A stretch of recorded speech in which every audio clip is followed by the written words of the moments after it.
I've lived in LA for a decade now, and I gotta be honest, like a lot of things in life, there are so many things I wish I knew before living in Los Angeles, moving to Los Angeles, coming here, everything. LA is truly one of the most unique cities I've ever been to. So in this video, I'm gonna talk about the 7 things I wish I knew before coming to LA. Oh, hi, Mark.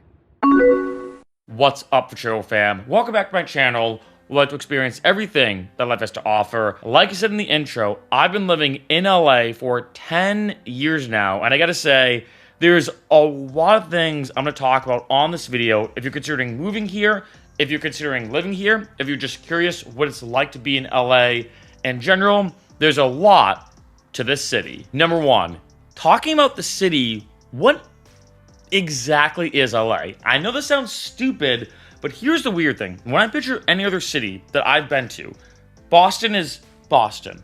Austin, Austin. Chicago, Chicago. The list goes on and on. But the truth is, LA's not really like that. One thing that really threw me off talking about the layout of the city is LA really refers to a big radius on the map that has a bunch of other cities inside of it. There are an insane amount of cities in the Los Angeles County, from West Hollywood to Santa Monica to Los Feliz to Silver Lake. The list goes on and on. And some people even argue, what is LA proper? When I first moved here, I lived in Reseda in the Valley. Now, some people consider the Valley, which is a bit north of the Hollywood area, some people consider the Valley LA. Some people don't. And in addition, each unique area has its own pros and cons, its own unique vibe. The people there are a bit different. So when I meet somebody who lives in LA, meeting somebody who lives in, like, say, Santa Monica on the west side, versus somebody that lives in Silver Lake, more on the east side, two completely different types of people. And this is vastly different compared to almost every other city I've ever been to, because the LA area, like LA, is really a big radius on a map with a ton of different cities inside of it. Number 2, the pricing. This gets interesting, I'm gonna be honest, because when people think of LA, they're like, expensive.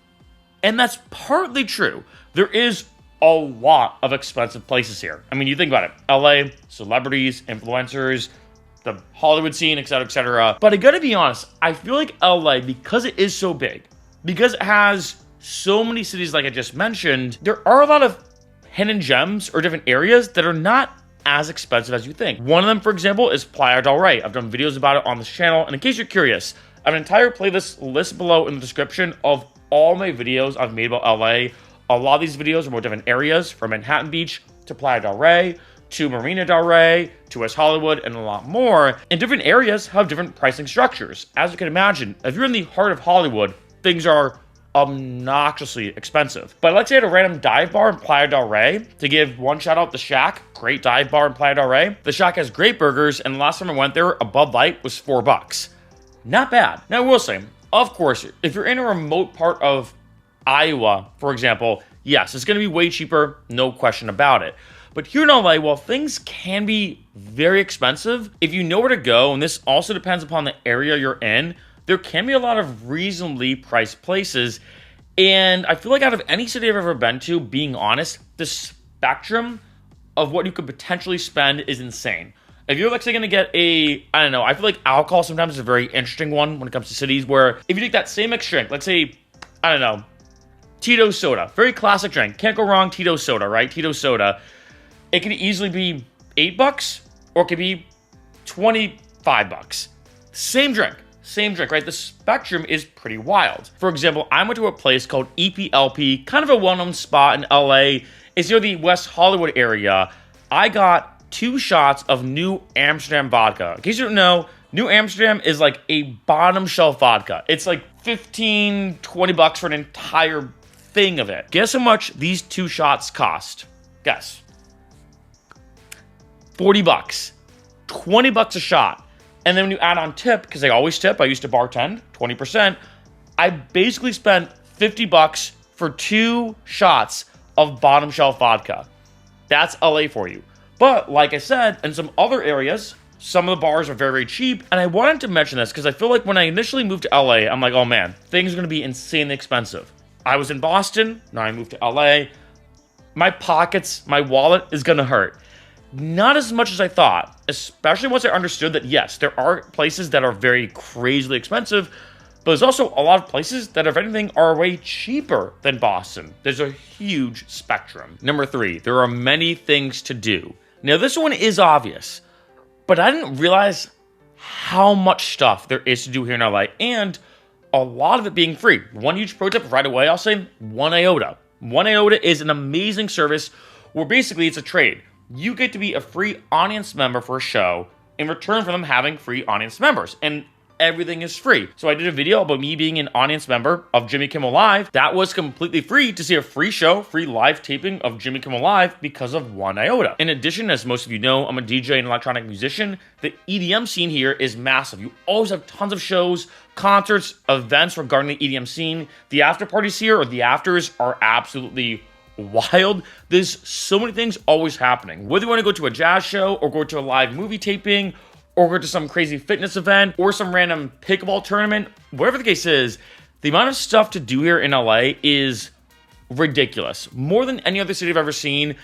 And I will also say the spectrum of what you can do is also the biggest I've ever seen. If you're big into the fitness industry, like I've already mentioned, they got you.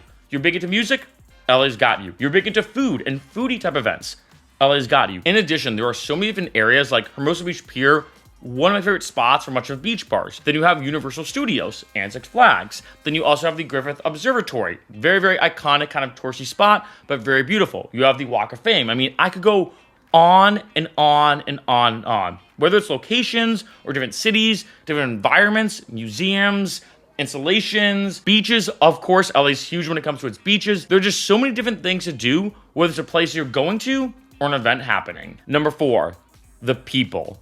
So, the people are interesting. I'm going to be honest. Now, I remember hearing this quote, which I think is spot on, about West Coast versus East Coast. That people in LA are nice, but not kind. And people in Boston are not nice, but they're kind. Basically, the idea that LA can be a bit fake nice. And I will say, being honest, that's partly true, but also partly false. That people are not...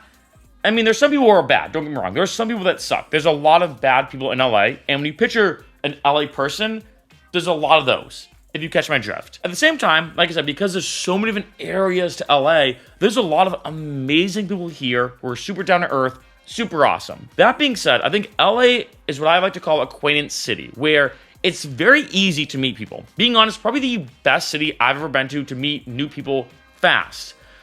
But to develop genuine, grounded, like foundational friends, if that makes sense, like genuine connections, very, very difficult. And it's kind of unfortunate, being honest. Like, I make friends very easily wherever I go. I'm very extroverted. And I have the hardest time making what I consider true friends and getting that kind of core squad or core friend group together. I found it was the hardest by far in LA. It was almost like living on expert mode when it comes to getting good, genuine friends. And I think a lot of people in LA are not going about making friends or meeting people in a very mischievous, manipulative way, although you do meet those people who are like only going to be friends with you if they think you have a connection, if they think you're part of the industry. The amount of people that I've met, which is kind of unfortunate and super annoying, that find out I'm a full-time YouTuber or find out I'm a full-time musician and all of a sudden want to be friends with me, happens all the time. Because a lot of people in LA have this kind of grind, hustle mentality, which is, I think, both good but also bad. They have this perspective that, okay, everybody that I meet has to push me to that next goal. I have to get that audition from them. I have to get that acting role from them. I have to get my demo out to this one person. Maybe they can help me. And like I said, while there are those people like that, a lot of people are just very surface level. That's the only way I can word it, that they're not necessarily fake. They're just very kind of surface level, doing their own thing. Bit of space cadets, if I word it like that. They're not bad people, but I think that's what makes it difficult to really find genuine, true connections. Number 5, getting around. Now, like I mentioned earlier, LA is massive. And you've probably, of course, heard about the traffic. It is that bad. It is truly that bad because it's going to happen at any time, anywhere. It's pretty much almost a staple of LA that whenever you're going to be driving, there's traffic. I even did one video where I just drove in traffic and did like a POV shot so you can see what it's actually like to be in LA traffic. Although I will say, side note, I think the traffic in Boston at peak traffic time, like right after work, like 5 to 7 p.m., is worse than LA, especially on the 93. If you're from Boston, you know 93 in Boston is kind of like the 405 to LA. I think it's a good comparison. Anyway, though, when it comes to getting around, you really have to have a car. There is public transportation here. You do have the metro and buses. And I have taken the buses before. I'll be honest, not as bad as I thought. When I first got here, everyone said, don't ever take the bus. It's horrible. It sucks. It's the worst thing. Not as bad as I thought. Being honest, it's not bad. I gotta be honest. It's not that bad. But the weird thing about the bus system here, and I know this is true for every other city, but especially in LA, it takes forever to get to your destination. Now I know that's part of taking the bus, but the bus routes in LA make no sense. Although there have been some times where I took a bus and it got me there about the same exact time as if I took an Uber, right? So it does depend, but overall, unless you're on a really good bus line or you get lucky with the subway, which is non-existent, I've only rode it a few times, and every time was for SantaCon.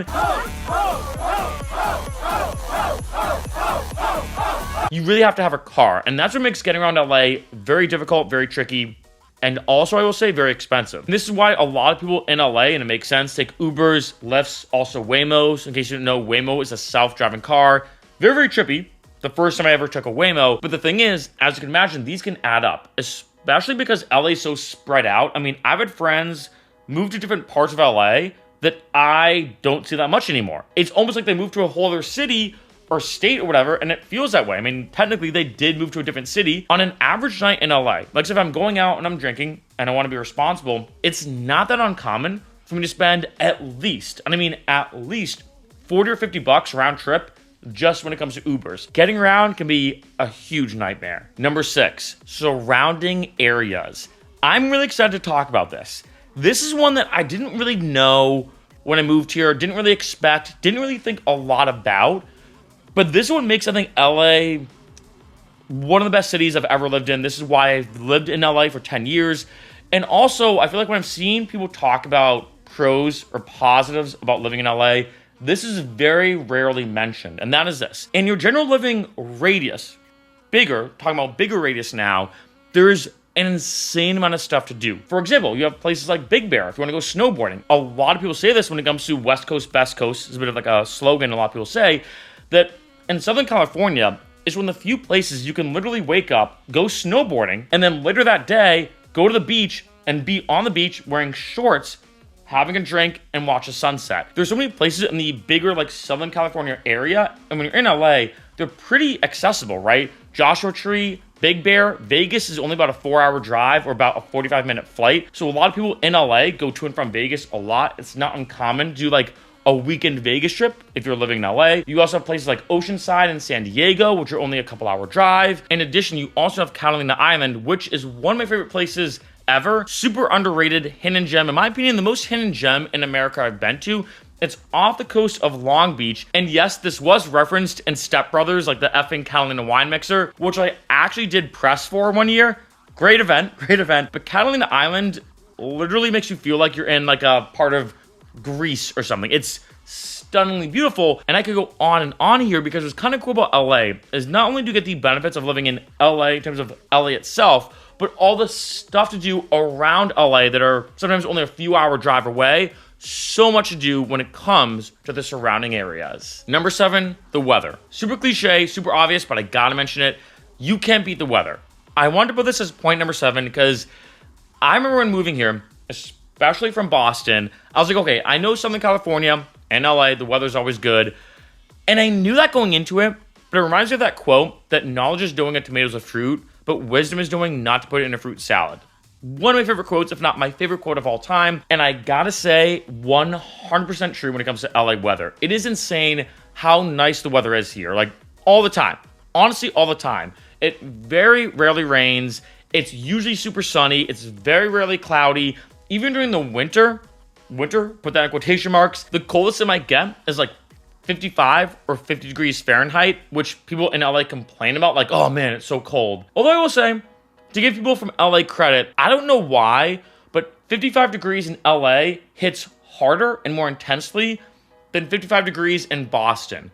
I don't know if there's an actual, like, weather reason why behind this, or if there's like a psychosomatic reason that when I'm in Boston, I'm like, okay, I'm in Boston, I gotta be prepared for the cold, so I'm mentally more used to it or ready for it. But here in LA, when it is 55, I'm like, whoa. Again, maybe there is some actual scientific reason behind this, I don't know. But even still, that is how bad the weather can get here. It's super nice all the time. And now, a bonus point of things I wish I knew before living in LA is the real estate market and getting a place. If you're watching this video, and like you're planning on moving to LA, like you're planning on moving here and just want to get more information, this is something you should know big time. Places in LA get taken up like that in an insane amount of time, where a place, a really good apartment with a good price and a good location could get put on the market, and then later that day, it's immediately taken off. Now in Boston, I remember there's a lot of rentals. It's a big college town.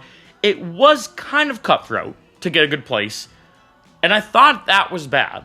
But LA is a million times worse, especially when it comes to how densely populated the LA area is. If you find a good apartment, take it immediately. Trust me on this. This is something I feel like I really had to mention on this video as a last point, that if you are planning on moving here, I remember finding a good place, being like, oh, it's a great place. I'll check it out in 2 or 3 days. Rookie mistake. It was gone the next day. Or I find a good spot, I'm like, all right, maybe I'll call them tomorrow.